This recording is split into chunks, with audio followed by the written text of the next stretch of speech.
Join Kids Hut family.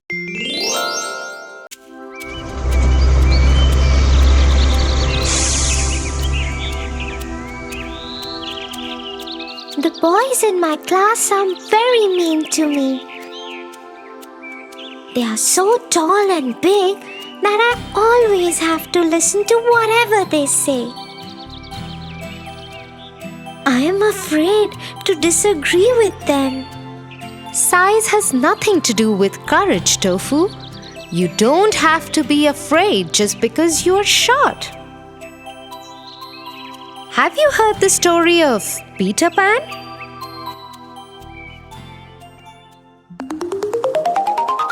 Peter Pan.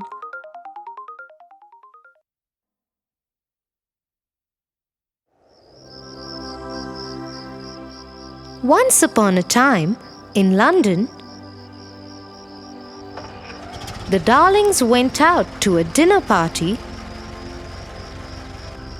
leaving their 3 children, Wendy,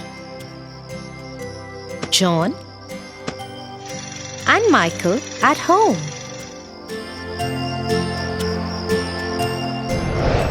After Wendy had tucked her younger brothers, John and Michael, to bed, she went to read a book.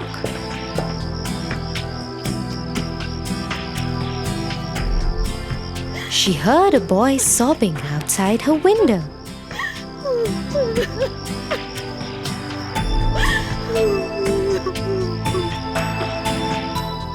He was flying.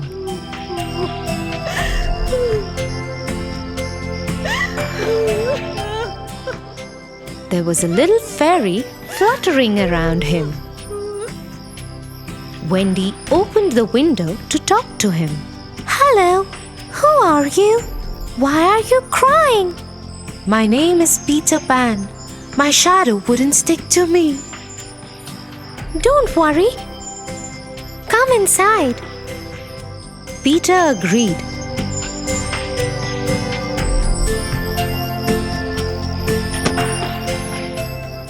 Wendy took his shadow and sewed it to his shoe tips. Now his shadow followed him wherever Peter Pan went. He was delighted. Thank you so much. Why don't you come with me to my home? The Neverland. I live there with my fairy Tinkerbell. Oh, what a wonderful idea! Let me wake up John and Michael too. Could you teach us how to fly? Yes, of course. Get them. We will all fly together. And so it was. 5 little figures flew out of the window of the darlings and headed towards Neverland. As they flew over the island, Peter Pan told the children more about his homeland. That island is Neverland. All the children who get lost come and stay with Tinkerbell and me. The Indians also live in Neverland. The mermaids live in the lagoon around the island. And a very mean pirate called Captain Hook keeps troubling everyone. Captain Hook? Yes, a crocodile bit off his one arm. So the captain had to put a hook in its place. Since then, he's afraid of crocodiles. And rightly so. If the crocodile ever found Captain Hook, it will eat up the rest of what it couldn't eat the last time. Soon they landed on the island. And to the surprise of Wendy, John, and Michael, Peter Pan led them in through a small opening in a tree. Inside the tree was a large room with children inside it. Some were huddled by the fire in a corner, and some were playing amongst themselves. Their faces lit up when they saw Peter Pan, Tinker Bell, and their guests. Hello, everyone. This is Wendy, John, and Michael. They will be staying with us from now on. Hello, Wendy, John, and Michael.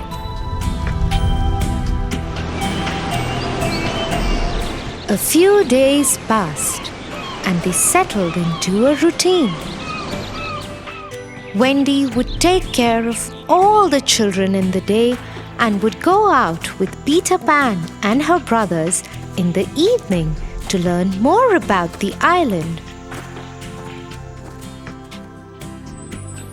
She would cook for them and stitch new clothes for them. She even made a lovely new dress for Tinker Bell.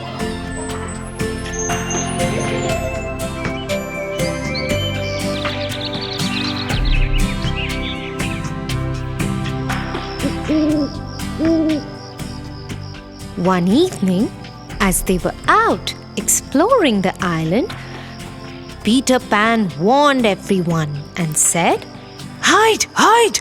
Pirates!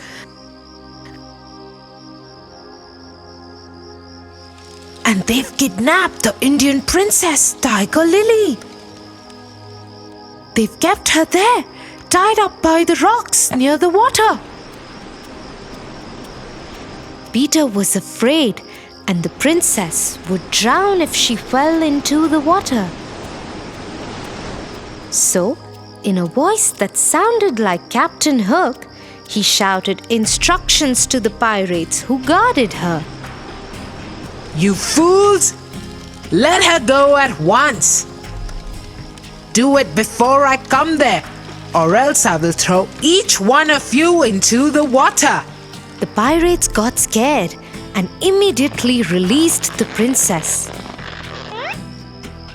She quickly dived into the water and swam to safety of her home.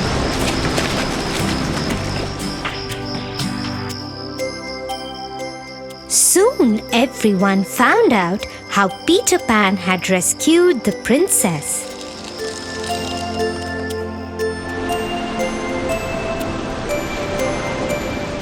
When Captain Hook found out how Peter Pan had tricked his men, he was furious and swore to have his revenge.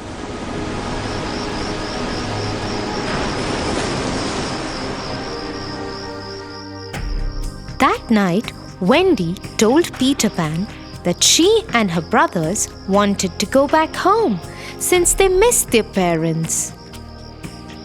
She said if the lost children could also return to her world, they could find nice homes for them.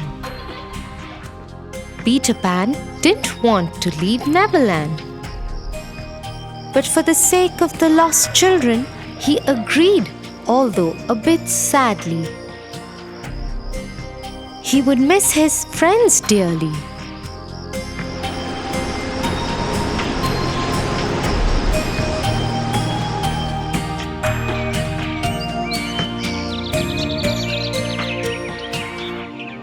The next morning, all the lost children left with Wendy, John, and Michael.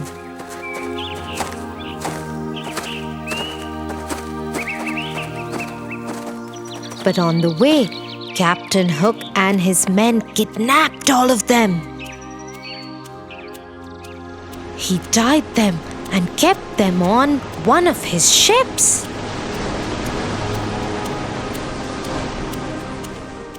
As soon as Peter found out about it, he rushed to the ship. He swung himself from a tree's branch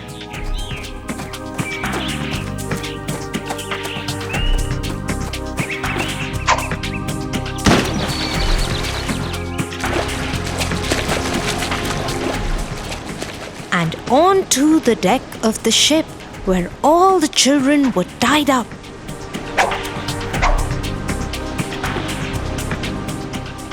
he swung his sword bravely and threw over the pirates who tried to stop him.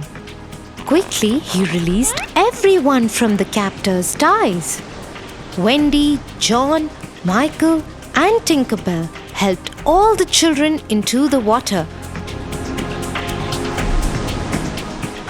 where their friends from the Indian camp were ready with smaller boats to take them to safety. Peter Pan now went looking for Captain Hook. Let us finish this forever, Hook. Yes, Peter Pan, you have caused me enough trouble. It is time that we finish this. With his sword drawn, he raced towards Peter Pan. Quick on his feet, Peter Pan stepped aside and pushed Hook into the sea, where the crocodile was waiting to eat the rest of Hook. Everyone rejoiced as Captain Hook was out of their lives forever. Everybody headed back to London. Mr. and Mrs. Darling were so happy to see their children, and they agreed to adopt the lost children. They even asked Peter Pan to come and live with them. But Peter Pan said he never wanted to grow up, so he and Tinkerbell will go back to Neverland. Do visit us sometime, Peter Pan. I will, Wendy. Promise. And he flew out of the window with Tinkerbell by his side.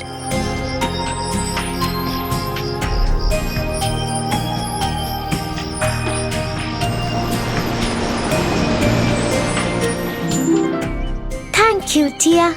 I feel much better. The next time the boys are mean to me, I will find a nice way out. Very good, Tofu. Now come, I can see Mom's car right there.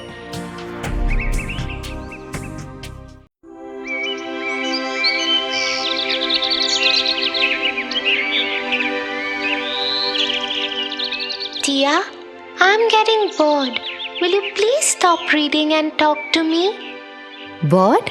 How can you get bored, Tofu? Why don't you write a story of your own? I can't think up a story, Tia, especially when I'm so bored. Looks like you haven't heard of Alice in Wonderland.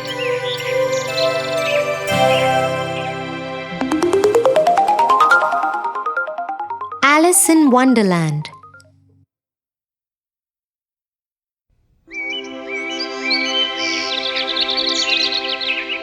One sunny day, Alice was sitting next to her sister while she was reading. Her sister had been reading books all morning, and Alice was very bored now. She thought for a while and decided to ask her sister to stop reading. She was about to do that when she saw a little white rabbit with pink eyes run past her. I am late. I have to hurry. I am late. Saying so, he ran into his rabbit hole. Alice was suddenly interested in this turn of events, and she decided to follow the rabbit. She went to his rabbit hole and peered down it. Suddenly, the hole gave away and Alice fell into it. She kept falling for what seemed like a very long time. Will I ever stop falling? What kind of a strange hole is this? At last, she landed with a thud in a big empty room. The room had 3 doors of different sizes. She saw the rabbit outside the smallest door before it closed shut.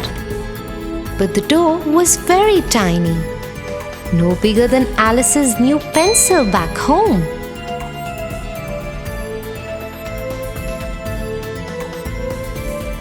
must get on the other side of that door. But how will I do that? It is so small. Then Alice noticed a small table in the corner of the room. She went to it to find a small bottle of pink potion with the label "Drink Me" on it. Next to it was a small little key, the size of the smallest door's lock. I think this key belongs to that door. I wonder what this potion will do to me. Let me try. And so Alice took the key in one hand and drank the potion from the bottle. Suddenly, Alice could no longer see the top of the table. The empty bottle of the pink potion became too heavy for her and fell out of her hand. She was shrinking. What is happening to me? I am shrinking. Once Alice was small enough to go through the smallest door, the shrinking stopped.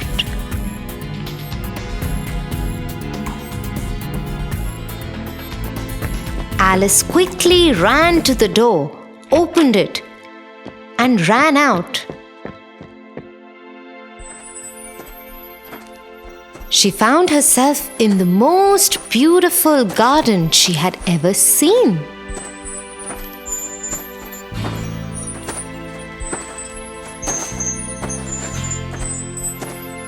But she could not enjoy it because she was so tiny and all the flowers and plants were so big.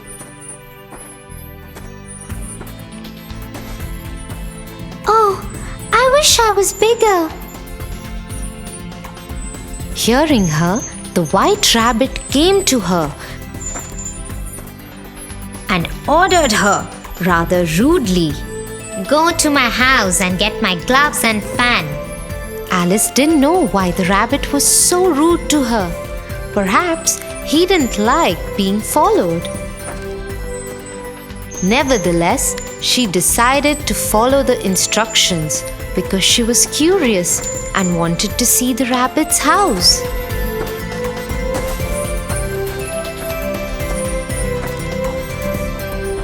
When she entered the rabbit's home, she saw a yummy-looking cake on the kitchen top. It had a sticker on its plate that said, "Eat me." Alice was really hungry by now. She'd even missed lunch, so she decided to eat the cake. As soon as she took one bite, she started growing again. Soon, she would not fit into the house. She could not see the rabbit's gloves anywhere, but grabbed his fan and decided to run out of the house. As soon as she came out, she started shrinking again. Oh no! What is this? Will I ever be back to my normal size again? One of my mushrooms makes you grow tall, and the other side makes you shrink. Alice turned to see who was talking to her. It was a caterpillar sitting on a mushroom. She quickly ate a piece from the side he was pointing and came back to her normal size. She thanked him for his help and asked, How do I get back home? Could you please tell me that? That path leads to the Mad Hatter and the other one to the rabbit's home. This time it was a cat that sat in the tree that spoke. Alice thanked him and took the path to the Mad Hatter. She didn't want to meet the rude rabbit again. I will meet you in the evening at the Queen's palace.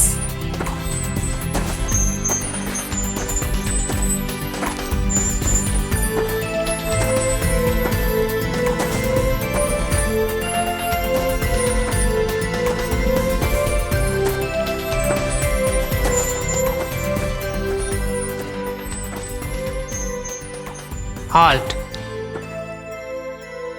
To go further, you must answer my question correctly. Oh, I love riddles. Please do ask me a question. Tell me, why is a raven like a writing desk? Alice thought for a while, but she did not know the answer to the riddle. Oh, I don't know the answer to your question. Could you tell me why? The Mad Hatter was taken aback. Never had anyone asked him the answer to his own riddle. Oh well, I don't know either. We don't know anything here. You can go ahead on the path.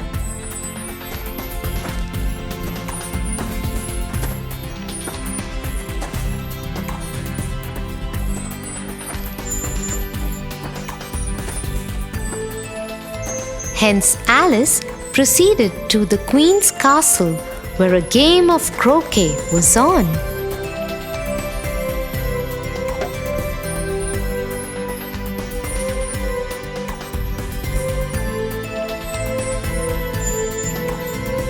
The Queen was very unkind and unreasonable. If she didn't like someone, she would instruct her soldiers to be off with his or her heads immediately.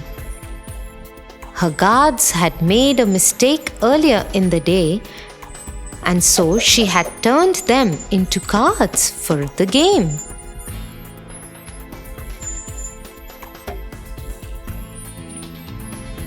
When the Queen saw Alice, she instructed her to play with her. You will play croquet with me, and if I lose, it will be off with the head for you. Yes, Your Majesty.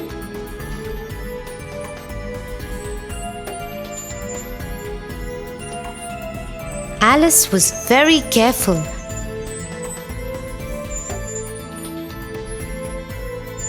But the Queen was terrible at the game,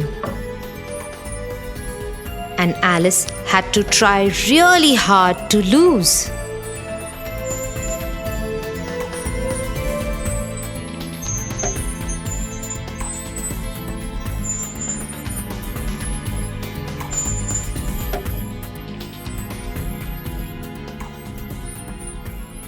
Ha! You lost.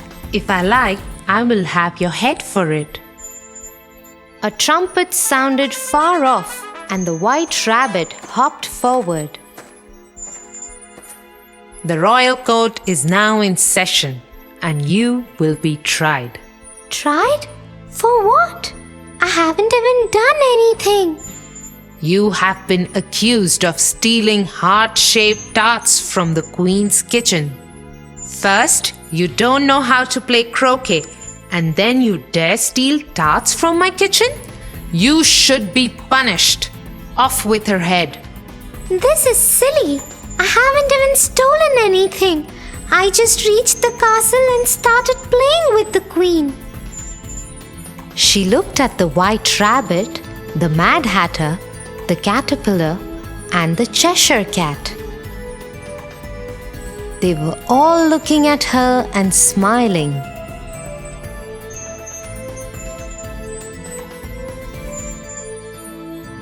What is going on? Alice felt someone tapping her arm. It was her sister. Wake up, Alice. You fell asleep sitting next to me. It's time for lunch. What a strange dream I had.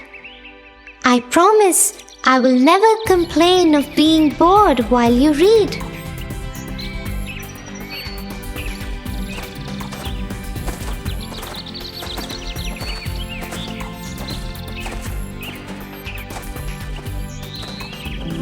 That is such a strange story, Tia. Next time you sit to read, I too will write my own story instead of getting bored. Okay, but I have to be the first one you tell it to. Okay, Tofu? Yes.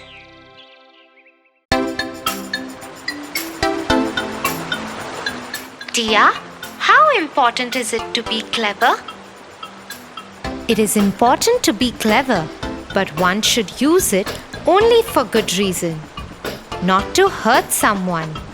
Come, I'll tell you a story of a clever monkey and a crocodile who thought he was clever but was actually a big fool. The Clever Monkey. Once upon a time, on a riverside, lived a monkey on a tree.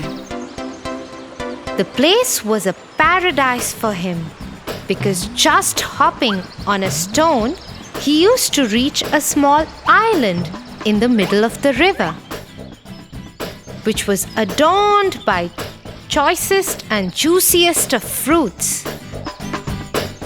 In the vicinity of the island, there lived a crocodile couple. And every day they used to drool at the monkey, hopping in and out of the island. But the monkey was so clever that the crocodile couple never managed to lay their hands on the monkey. One day, the female crocodile said, Dear husband, I have a plan to nab this monkey. Ah, none of our tricks have worked with this clever monkey. What brilliant idea do you have now? The female crocodile whispered in his ears, and all he could do was laugh sheepishly. The next day, when the monkey was busy feasting on fruits on the island, the crocodile very silently went and sat on the stone.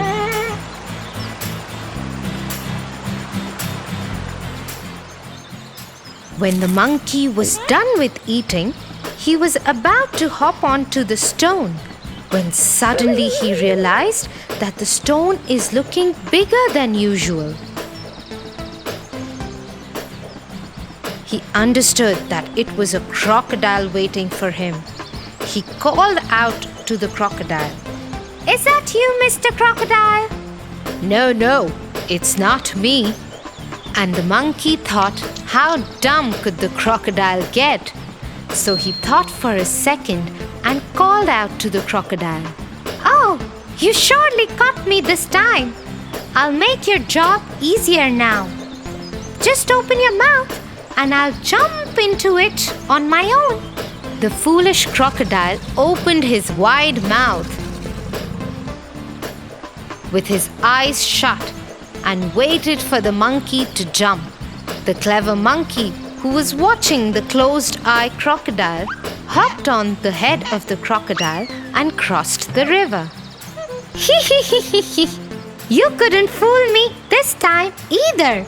By clear and clever thinking, the monkey managed to trick the foolish crocodile. Ha ha ha ha!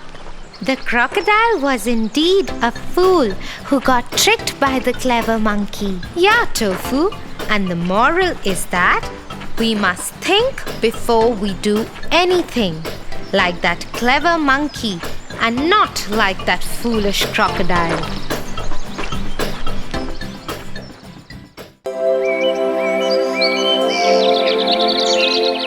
Animals have such an easy life, dear. No school, no rules, no homework. What do they have to worry about? Everybody has their troubles, Tofu. Let me tell you the story of Thumbelina.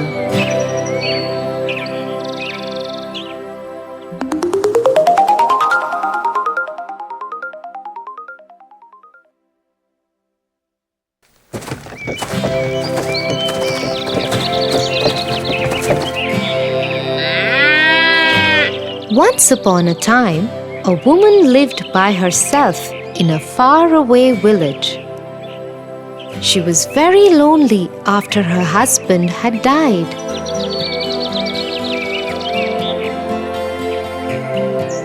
She always wanted to have a child, but alas, she didn't have any.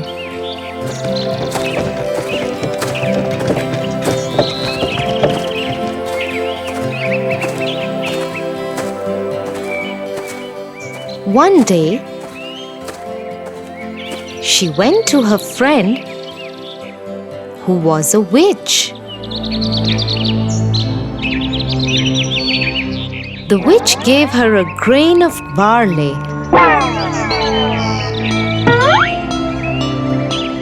and told her to go back home and plant it.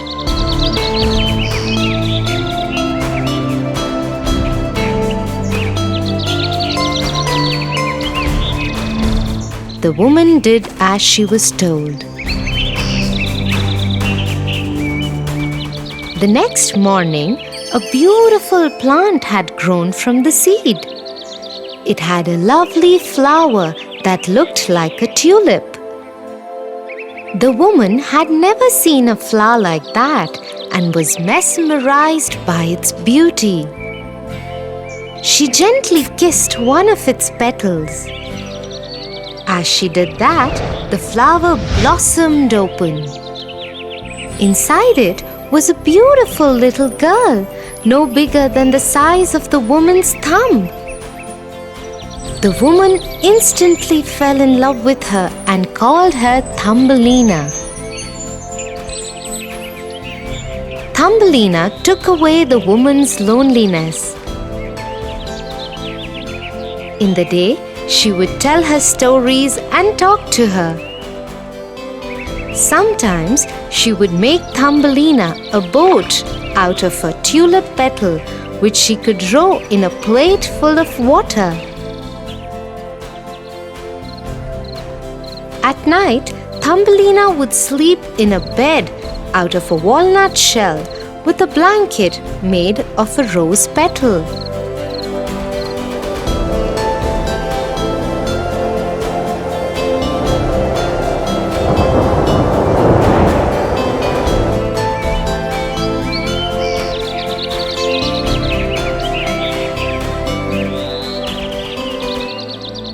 One night, as she was sleeping, a frog came to her window and saw her.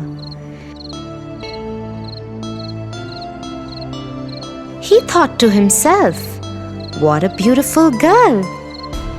She will make a lovely bride for my son." And so he grabbed Thumbelina and hopped away to his home.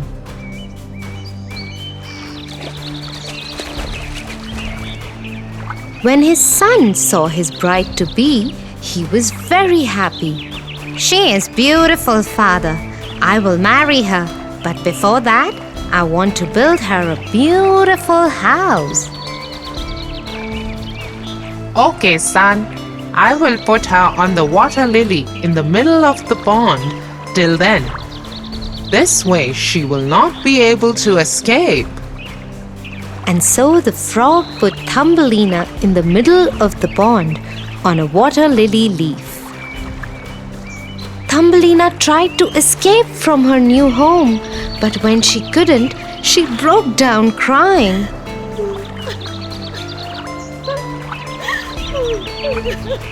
Two minnows were sitting under the same leaf and they heard her cry. They asked her about her troubles, and when she told them, they decided to help her. They nibbled away the lily stem. Soon it broke and floated away with Thumbelina. Just when Thumbelina thought she was free, a beetle came down and took her away to his home. He called over his friends to introduce them to his pretty prisoner. But the beetle's friends told him that she was too different than them and she didn't belong with them. I agree. I think I should let her go. and so he dropped her in the long grass and flower. Thumbelina was very happy that she was free from her captors. However, she still did not know where her home was. She spent many days in the grass and between the flowers. She would eat the pollen of the flowers and drink the dew from the leaves. One day, as she was walking, she stumbled upon a small house made of mud. It had a strange round entrance. She went up to it and knocked on the door. A mouse opened the door. Oh, hello there. Isn't it cold out there for you today? Come in, please. Thank you so much. Once Thumbelina was settled comfortably in the mouse's house, he asked her about who she was. Thumbelina told him her entire story.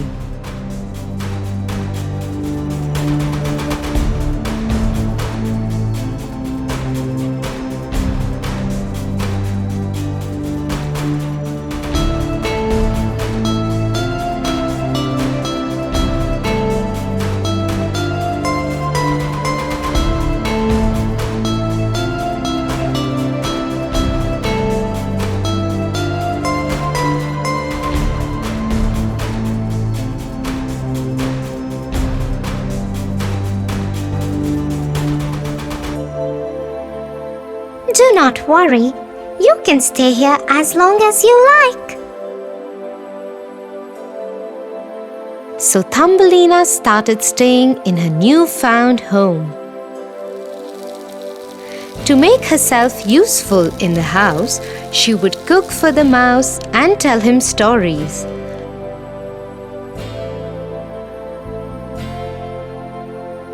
After a few days, the mouse said he had invited a guest over. He is the richest mouse in all the land.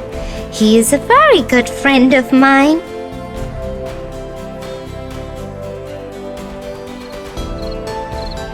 That night, the mouse's friend came over for dinner.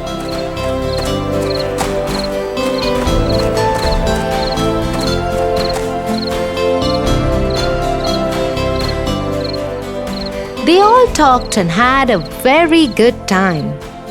During the course of dinner, the friend fell in love with Thumbelina and declared that he would marry her.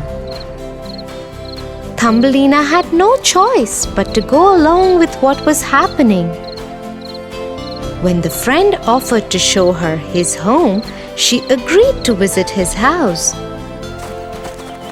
And the three of them set off together.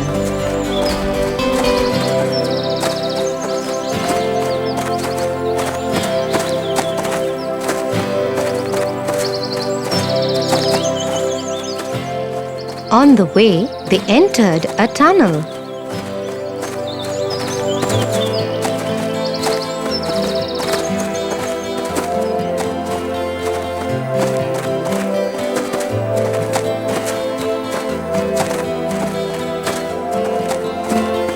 There they found an injured swallow lying on the ground. The mouse's friend kicked it and rudely said, Serves her right. What is she doing in the tunnels? He should have stayed in the air. Thumbelina was shocked to see that someone could treat another like this. Unseen by the mice, she ran away from there. Once she was sure that the mice had left, she came back and attended to the swallow. She took great care of her.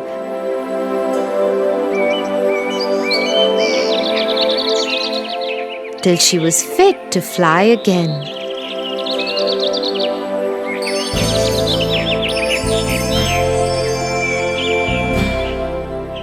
became spring by the time the swallow could fly again. She told Thumbelina, I have to join my family and friends. They have flown away to a warmer place. I cannot stay here. Come with me. but Thumbelina had had enough adventure and did not want to go anywhere else, and so the swallow flew away.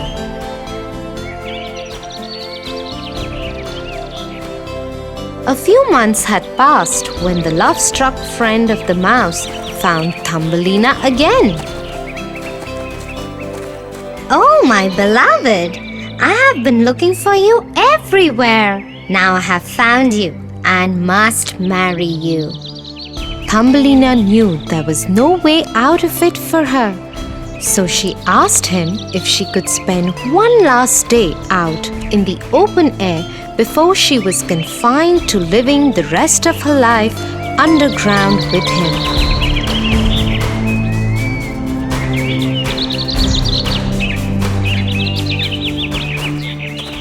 As she roamed in the open fields for one last time, she heard a familiar voice. Come away with me, where your spirit will always be free. Thumbelina saw her old friend who had returned for her. This time around, she agreed and hopped on the back of the swallow, and they took off. They flew over land and water and fields of green.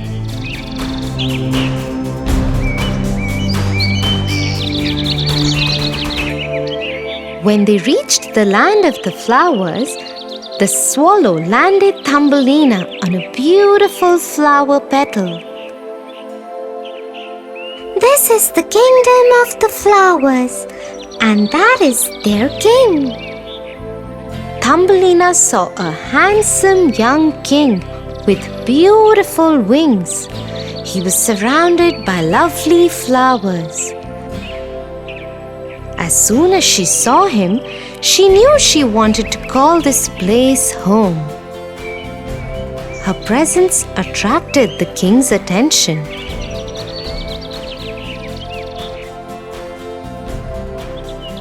He too fell in love with her immediately. "Will you marry me?" Yes. As happiness spread across her face, she grew a beautiful pair of wings and became the flower queen. Oh wow, Tia. I don't know what I would do if I would land in such a strange world. I think I am happy where I am.